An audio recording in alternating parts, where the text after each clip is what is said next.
ပုံမြင်နေရာကောင်းလူလေးစီပတ်ဝန်းကျင်သက်ဈေးတန်းကြီးပဲကြောင်းတန်းကြီးပဲနေရာ location တော်မိုက်ရှင်းရလမ်းကလည်းလမ်းတစ်ပြားကင်းလမ်းကျယ်ဖြစ်တယ်ကျွန်တော်တို့ဘေးပတ်ဝန်းကျင်မှာလူနေသက်နေရာတော်တော်လေးကောင်းတဲ့နေရာမှာတည်ရှိတယ်ဒီအသင့်တွေတိုက်ပြီးကိုကျွန်တော်လိုက်ပြီးတော့အိတ်ဆက်ပေးမှာပဲဖြစ်ပါတယ်ဘေးပတ်ဝန်းကျင်မှာဆိုလို့ရှိရင်လည်းလူနေတော်တော်လေးတန့်ပါတယ်ချမ်းကျဲဝင်းရပေ40 60အကျယ်ရှိမယ်ကျွန်တော်တို့အလဲကတော့အနောက်လဲဖြစ်ပါတယ်တီနီယာကတော့နေပြီးတော့ပုတ်ဖတီနီလို့ကျွန်တော်တို့မင်္ဂလာဒီဖရက်ကွယ်ကျွန်တော်တို့စစ်တောင်း73လမ်းကြီးပေါ်မှာတည်ရှိတာဖြစ်ပါတယ်ဂန်းကော်လမ်းမကြီးနဲ့ကျွန်တော်တို့ဆိုတော့မိန်းလမ်းမကြီးကြားမှာတည်ရှိတာဖြစ်ပါတယ်ဒါဆိုရင်ကျွန်တော်အိမ်မျက်နှာစာကိုတစ်ချက်ပြပေးမယ်အိမ်ရဲ့တိုင်လုံးတွေကိုလည်းကျွန်တော်တို့ချန်စီယိုအုတ်ဒရိုင်းတွေကိုလုံးဝဒူးနဲ့တွင်နဲ့လှုပ်ထားပေးတော့တွေ့ရမှာဖြစ်တယ်ရှေ့မှာဆိုလို့ရှိရင်လည်း Dark Grass ကိုအကျယ်ကြီးလှုပ်ထားပေးတာကိုတွေ့ရမှာဖြစ်ပါတယ်ဒီမြောင်းတွေကိုလည်းတိတ်ချလေးတူးထားပေးတာကိုလူချင်းမင်းတို့တွေ့ရမှာဖြစ်ပါတယ်ရှေ့မှာဆိုလို့ရှိရင်လည်းအလားဆိုင်ပတ်မယ်လေးတွေစိုက်ပျိုးပေးထားတာတွေ့ရမှာဖြစ်ပါတယ်ဒါဆိုရင် channel တစ်ချက်ဝင်ကြည့်လိုက်ကြတော့ဒီအမြတ်ကမိန်းတကားတော့ထိတ်တကားတော့ကျွန်တော်ဆွဲတကားဖြစ်ပါတယ်ကျွန်တော်တို့အသားလေးပဲ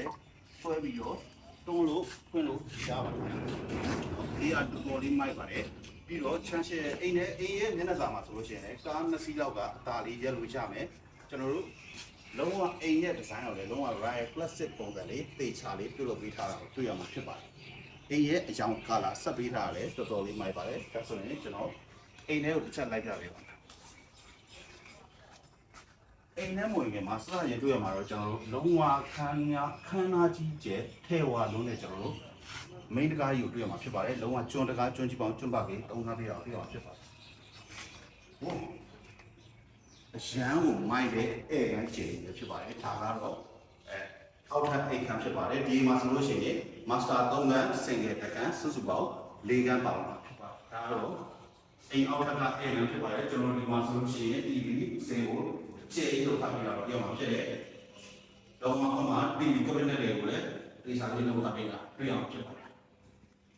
အရင်ဆုံးကျွန်တော် dining ကိုဆက်ပြဟုတ် sorry ဒါကတော့ dining ခန်းလည်းဖြစ်ပါတယ်ဟိုဘက်မှာဆိုလို့ရှိရင်ကျွန်တော်တို့ kitchen ခန်းကိုတေချာလေးပြုလုပ်ပေးထားတာတွေ့ရမှာဖြစ်ပါတယ် manager စီနဲ့ design တွေကလည်းမိုက်တယ်ဒီမှာဆိုလို့ရှိရင်လည်း kitchen counter တွေကိုလုံးဝ special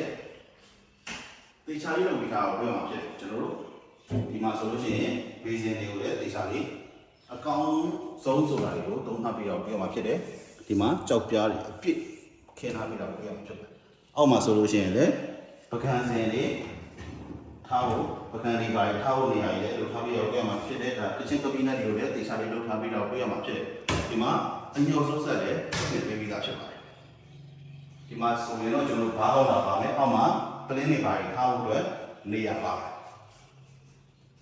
လုံးဝဒါတော့ dining ပဲဖြစ်ပါတယ်ခင်ဗျဒါပြီးရင်ကျွန်တော်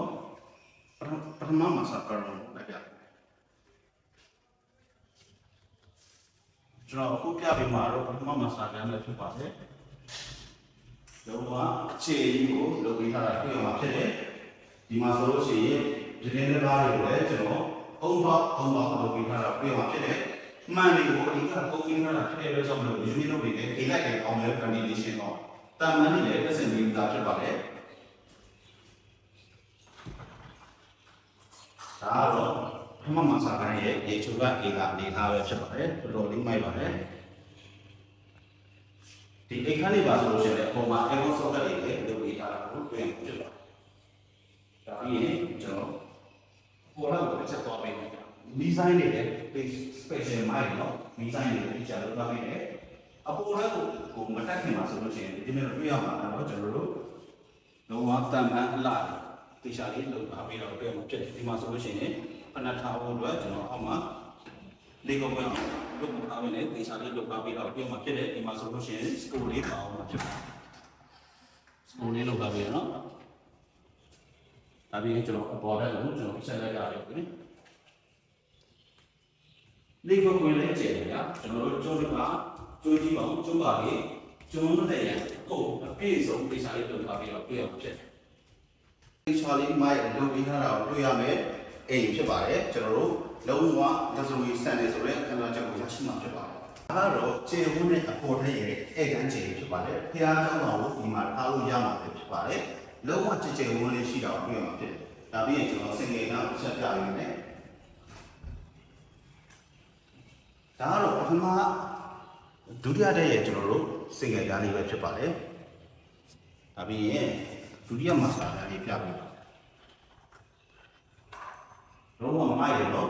ဂရင်းကားလေးပဲလုံးဝအကြီးကြီးတုံလာပြီးတော့တွေ့ရမှာဖြစ်ပါတယ်ဒါတော့ဒုတိယမှာစာတန်းရဲ့ခြေချုံကအိမ်သားလေးထားဖြစ်ပါတယ်ကျွန်တော်တို့စတန်ရှာဝါဘေးစင်ဘိုရိုင်းအိတ်သောစီနဲ့အိတ်သောဖန်တွေကျွန်တော်တို့ရေဘူးလေးတွေပြင်ထားပြီးသားဖြစ်ပါတယ်ဒါပြီးရင်ကျွန်တော်နောက်ဆုံးမှာစာလေးဒါ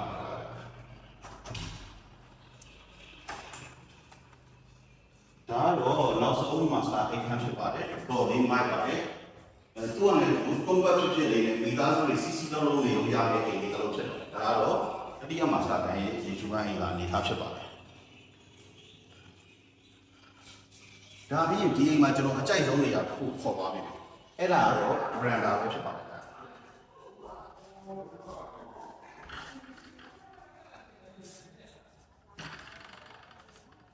โอเคဒီကတော့ဒီအိမ်ရဲ့ veranda ပဲဖြစ်ပါတယ်ဒီအိမ်ရဲ့အဓိကဖန်ဆားနိုင်တဲ့နေရာလို့ပဲပြောလို့ရတယ်ရှေ့မှာဆိုလို့ရှိရင်လည်းလှပတဲ့ view ကိုတွေ့ရမှာဖြစ်ပါတယ်ကျွန်တော်တို့တော်တော်လေးမိုက်တယ်ဒါဆိုရင်ကျွန်တော်ဒီအိမ်ရဲ့ခေါ်စီလေးကိုပြောပြပေးမယ်ဒီအိမ်ရဲ့ခေါ်စီကတော့ချက်သိန်း